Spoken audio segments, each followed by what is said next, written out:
Good morning class 7th students. आपको मैंने एक चैप्टर स्टार्ट कराया था, आपका चैप्टर नंबर 18।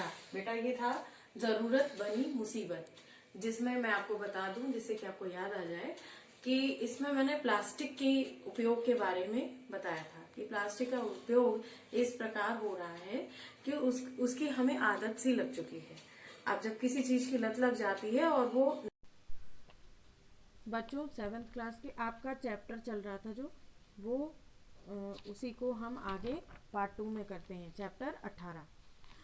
अलेक्जेंडर पावस ने 1862 में लंदन में एक प्रदर्शनी में पहली बार मानव निर्मित प्लास्टिक का प्रदर्शन किया था।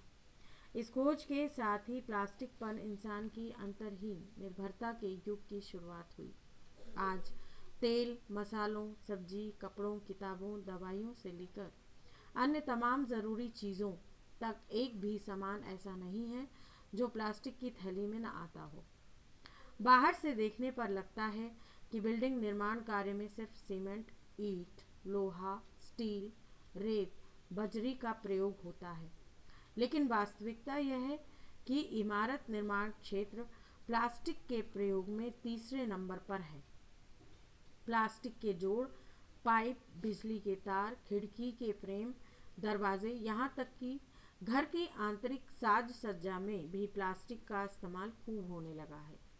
इमारत और निर्माण कार्य में प्लास्टिक के प्रयोग के कई कारण हैं, जैसे प्लास्टिक का तुलनात्मक रूप से सस्ता होना, फिटिंग में आसानी, सर्दी गर्मी के बेहतर प्रतिरोधी ऊर्जा का सेवक और साथ ही ध्वनि प्रदूषण कम करने वाला है।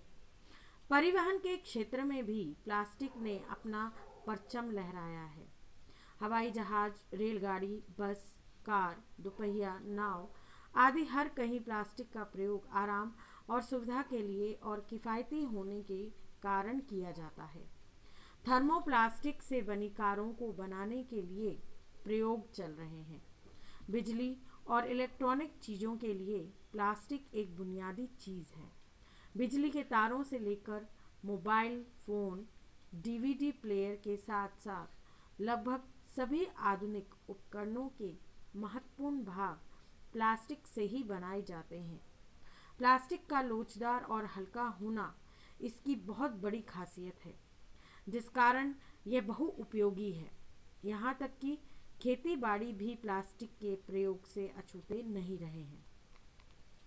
प्लास्टिक के पाइपों से होने वाली सिंचाई ने न सिर्फ मानसून पर से खेती की निर्भरता को कम किया है, बल्कि रेतीली और बंजर जमीनों में भी फसलें लहलहाने में मदद की है। प्लास्टिक के पाइपों से होने वाली सिंचाई ने काफ़ी हद तक खेती में होने वाली पानी की बेतहाशा खपत को भी नियंत्रित किया है। इस तकनीक में पौधों या फसल को सिर्फ उतना ही पानी मिलता है जितना कि उसके उगने और बढ़ने के लिए ज़रूरी है। तो देखा बच्चों, प्लास्टिक इस समय हमारे जीवन का महत्वपूर्ण हिस्सा बन चुका है, जिसे हम नकार नहीं सकते। अब आगे, चिकित्सा और स्वास्थ्य के क्षेत्र में प्लास्टिक ने क्रांतिकारी तरीके से पूरी मानव जाति की मदद की है।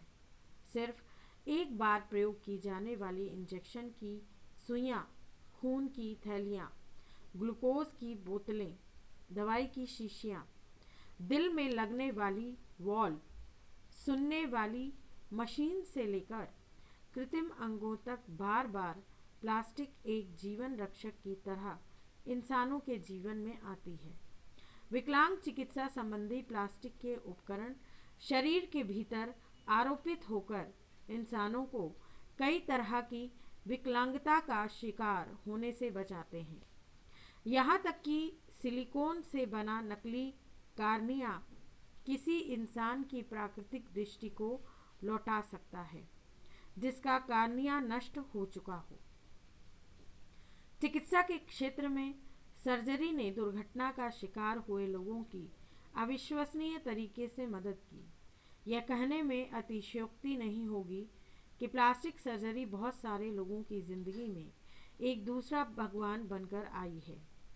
प्लास्टिक सर्जरी का प्रयोग सौंदर्य प्रसाधन के तौर पर नहीं किया जाता है।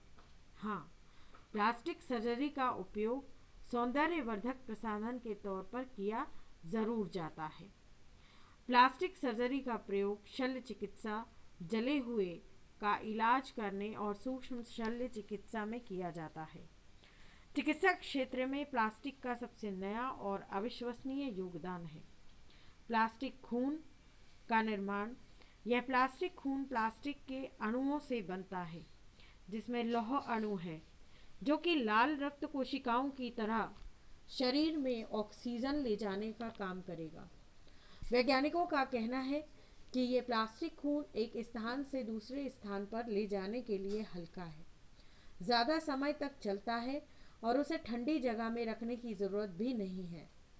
साथ ही इस खून के HIV से मुक्त होने की 100% गारंटी है।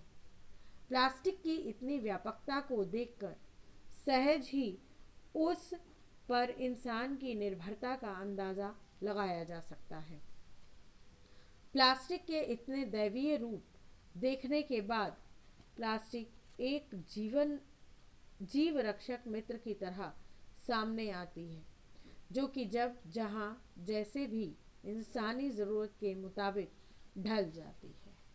तो बच्चों, प्लास्टिक का महत्व इसमें बताया गया और प्लास्टिक से क्या क्या चीज़ें बनी हैं, कितना प्रयोग हुआ है उसके बारे में बताया और ये भी बताया कि इसके कितने नुकसान भी हैं। अब मैं आपको पढ़ के बताती हूँ पाठ का उद्देश्य क्या है। प्रस्तुत पाठ का उद्देश्य बच्चों को नई सोच विकसित करने की प्रेरणा देना है, ताकि वे स्वयं जागरूक बनकर घर परिवार को जागरूक बनाएं। प्लास्टिक का प्रयोग कम से कम करें तथा पॉलीथीन एवं प्लास्टिक का व्यर्थ सामान इधर उधर ना फेंककर पर्यावरण को सुरक्षित बनाएं। तो बच्चों, अब आपको ये पाठ तो समझ में आ गया होगा कि प्लास्टिक हमारी ज़रूरत तो बन चुका है, लेकिन कहीं ना कहीं ज़रूरत जो है वो एक तरह की मुसीबत भी बन चुका है।